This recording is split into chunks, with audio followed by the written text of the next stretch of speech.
La iglesia que viene, para ese siguiente paso, finalmente hay fecha.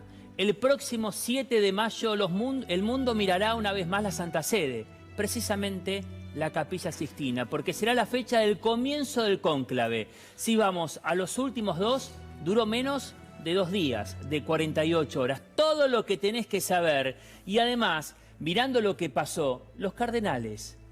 ¿Les llamó la atención la cantidad de gente en la iglesia que se viene, que despidieron al Papa Francisco? ¿Tomarán ese gesto? Todo se decide puertas adentro. Ya vamos a hablar con Gaby sobre los nombres que están dando vueltas, la posibilidad de que ya sepamos fechas, sí, ¿no?, del cónclave. Pero vamos a sumar a José Manuel Vidal, que es teólogo, con quien hablamos días después de la muerte de Francisco. Él luego viajó a Roma y es donde está ahora. José Manuel, ¿cómo estás? Gracias por atendernos.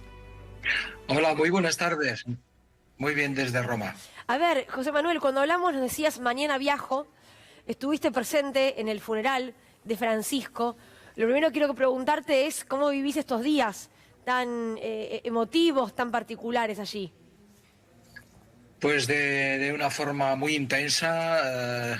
Personalmente yo quería mucho al Papa Francisco. Creo que ha sido un regalo y un orgullo y una gloria para la Iglesia. Lo sentí mucho y estuve participando en todos los actos, primero en el funeral, después en Santa María la Mayor, en la despedida especial de los pobres con su flor blanca en la mano. Y a partir de ahí, pues rezar por él y pedirle que ayude a elegir un buen sucesor. Es difícil porque ha dejado el listón muy alto. Vamos paso a paso, José Manuel, porque abajo van apareciendo un montón de datos, la sede vacante, la fecha del cónclave del 7 de mayo. Finalmente se habla mucho de la cantidad de cardenales habilitados, de 135 que podrían ser 133 por el estado de salud de 2 cardenales, José Manuel. No está cerrada la cifra exacta. Sí. Ahora mismo acaba de anunciar Matteo Bruni, el vocero del Vaticano, de la Santa Sede, que el cardenal Becciu se retira. Okay. Se retira porque él quiere retirarse, porque en la congregación general de hoy los cardenales le hicieron llegar esa petición. Y él, que hasta ahora se había mantenido firme y había mantenido un pulso con los demás, sí, hermanos en el cardenalato, pues se ha retirado. Luego son ya 134. Se retiró el cardenal español, el cardenal Cañizares, que está enfermo y no ha viajado. Y se está pendiente de si el cardenal Puljic puede venir o no. Es un cardenal bosnio que está en entredicho todavía si está apto para viajar o no por la enfermedad. Claro. ¿Gaby? Sí, José Manuel, te quería preguntar, justamente, había visto justo recién lo de la autoexclusión, se supone, de Chu, aunque hay que decir que el Papa Francisco parece que había dejado 2 cartas donde aclaraba que no tenía que participar del cónclave, ¿no? Pero te quería preguntar por el clima que se vive allí ya, estas reuniones que están habiendo de acá, o que van a haber de acá el 9 de mayo, ¿significa también que va a haber una negociación o no? Sí, claro, evidentemente. El precónclave es la parte fundamental, creo yo, en la elección del próximo Papa. Todo se cuece desde ahora al día 7.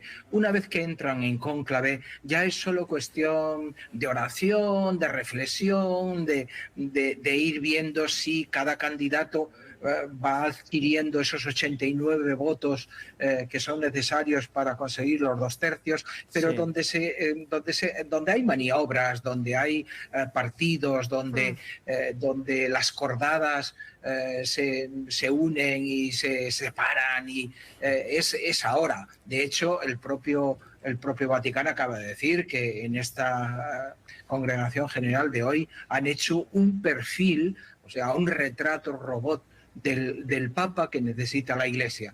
Es aquí donde se está haciendo absolutamente todo. O sea, un retrato que sería más ideológico, digamos, ¿qué buscamos? No tan ideológico. Es decir, yo creo que tienen claro a estas alturas que que el proceso en el que Francisco ha metido a la Iglesia tiene que continuar. Y lo tienen tan claro que hasta lo ha admitido el propio aparato curial. Es decir, el partido de la curia, el partido de la élite gobernante durante muchos años en la Iglesia. Ayer el cardenal Re hizo un panegírico extraordinario y empático del papado de Francisco. Ajá. Y hoy... antes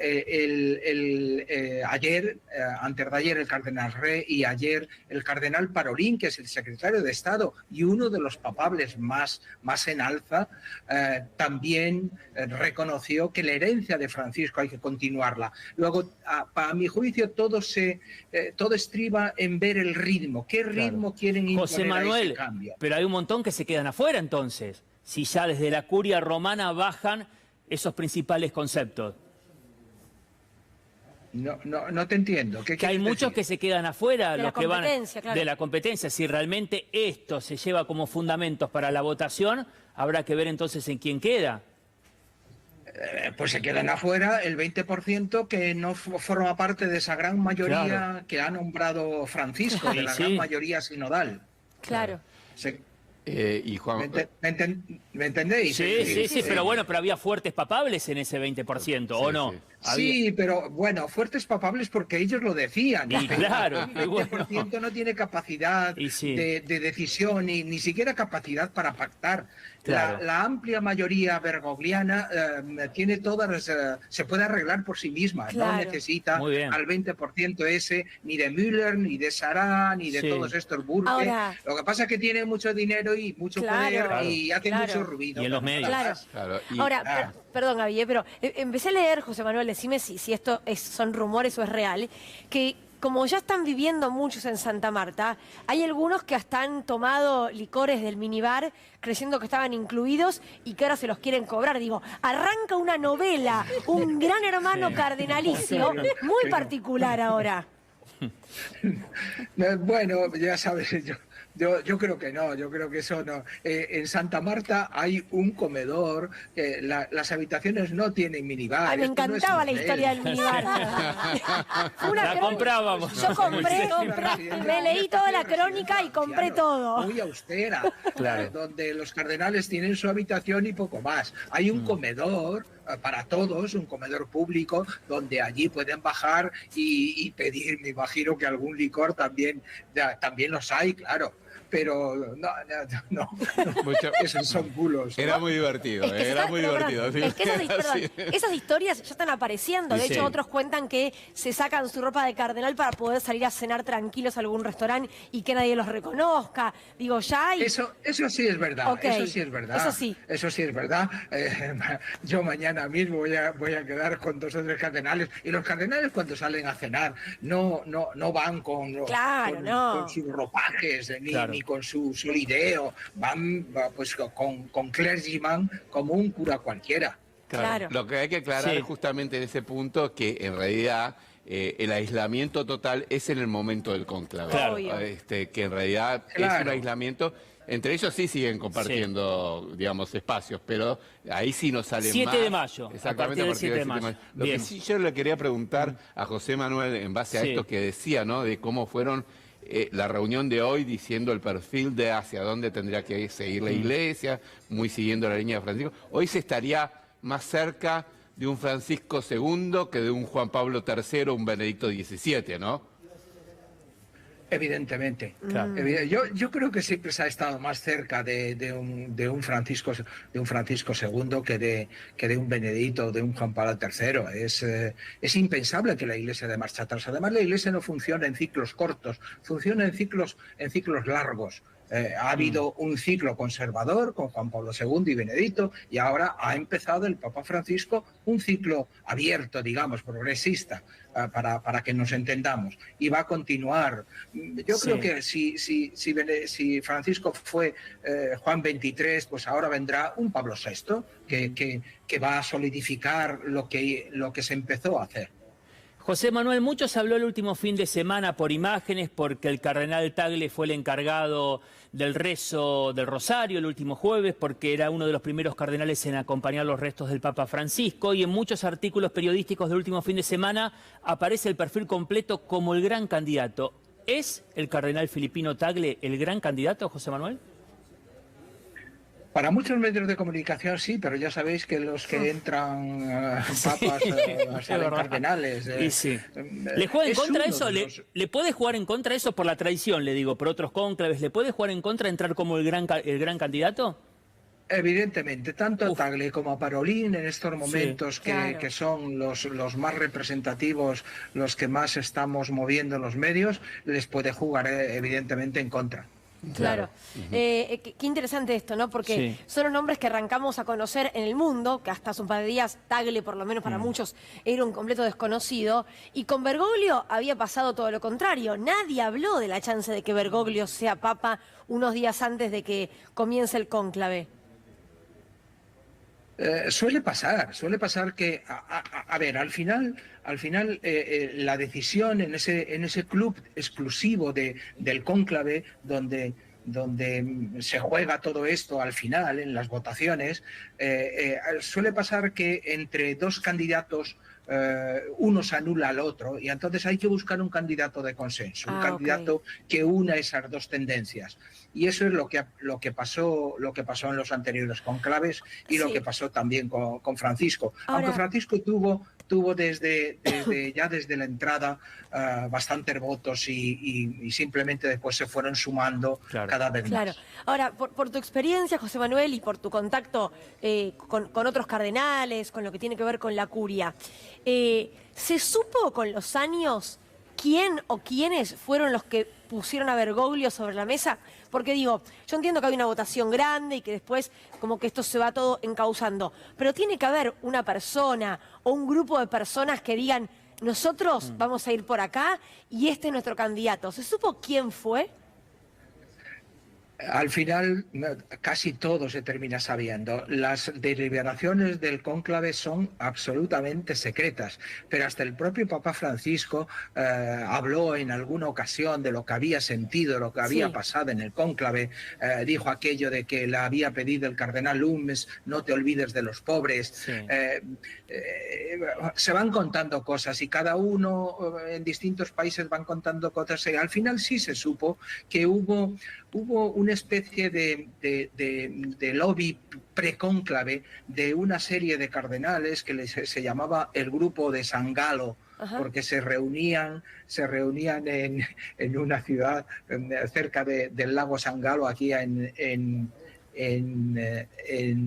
Suiza, y bueno, pues de ahí salió, recuerdo el cardenal Danels, que era un cardenal belga, pues que patrocinaban, que tifaban por el cardenal Bergoglio, porque creían que era el que podía sacar a la Iglesia del espasmo en el que estaba sumida, ¿no? Y sobre todo controlar a la curia, porque necesitaban un papa con carisma y con liderazgo y que supiese gobernar y meter en vereda, meter en cintura a la curia romana que campaba a sus anchas. José Manuel, desde Roma y a diferencia de los últimos cónclaves, ¿sentís mucho más en este 2025, en esta oportunidad, esa presión italiana, esa presión romana para que el obispo de Roma, o sea, el futuro papa, sea de ese país, de esa ciudad?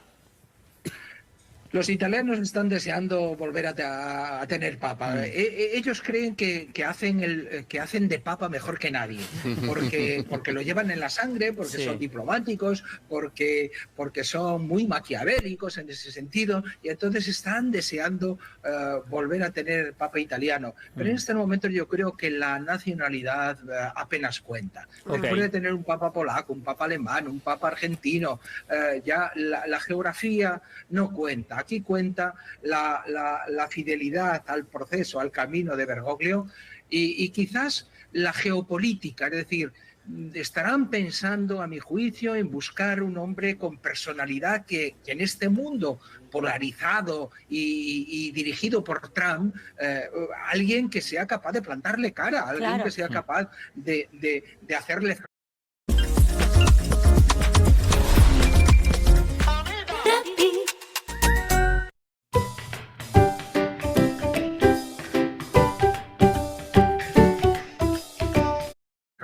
que los cardenales van a elegir a alguien que se le plante al poder o a este discurso hegemónico de Trump y otros países que van hacia ese lugar, o van a tratar de encontrar o un negociador o alguien más proclive a esas ideas? Yo creo que van a intentar hacer las dos cosas. Un papa, después de Francisco, el papa tiene que seguir siendo profético. La Iglesia se ha acostumbrado, ha amado la denuncia. Los pobres solo han tenido durante todos estos 12 años ese gran defensor. No puede perder esa capacidad profética la Iglesia. Y el Papa, el nuevo Papa, el sucesor de Bergoglio, tiene que seguir encarnando esa capacidad profética. Otra cosa es el estilo, la forma de hacerlo, el que puede ser más negociador, pero que tiene que marcar las líneas rojas que están establecidas por el Papa Francisco frente a los poderes del mundo, que el papado tiene que ser de los pobres y para los pobres, que ese es el sentido que tiene la Iglesia, si no se convertiría en un poder más, se convertiría en un Estado más, y eso no es la Iglesia es otra cosa, es la defensora de los desvalidos, de los tirados, es la que le sacan los colores a los poderosos y potentados, si no, no tiene sentido. Ahora, José Manuel, no sé si has estado en otros funerales de otros papas, ya sea el de Benedicto o el de Juan Pablo. ¿Notaste diferencias?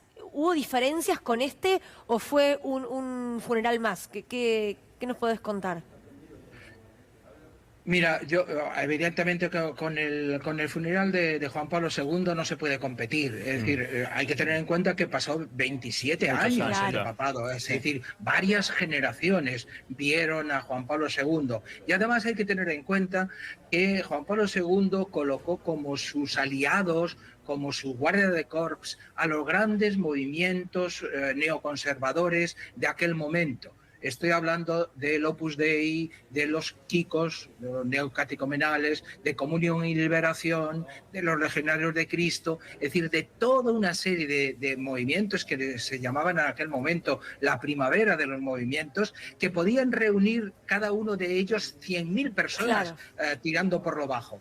Y eso fue la diferencia de personas que se vio en comparación con el funeral del Papa Bergoglio. El Papa Bergoglio no tenía esos movimientos porque les cayó encima, les metió en vereda, les apretó el cinturón, algunos como el sodalicio, por ejemplo, que sabéis, en Perú los suprimió de raíz, porque había mucha mafia ahí metida adentro. Luego, todo eso se notó, pero aún así fue un funeral espectacular. Entre la hipocresía de los poderosos que estaban allí sonriendo, diciendo, bueno, pero ¿qué hace este hombre aquí? Es decir, si estás poniendo vallas y muros y estás deportando a los emigrantes a El Salvador, ¿cómo tienes la cara de venir a rendir pleitesía al Papa que decía todo lo contrario? Te diría lo que lo hemos charlado acá, José Manuel, y decimos, bueno, dijo que era para todos, y si es para todos, es para todos, ¿no? Bienvenidos también es verdad. Lo charlamos incluso al aire el otro día. Una de sus frases preferidas, para todos. Claro, lo repetía 3 veces, incluso para ellos. José Manuel, un fuerte abrazo y lo seguiremos consultando camino al 7 de mayo. Gracias. Un abrazo. Gracias.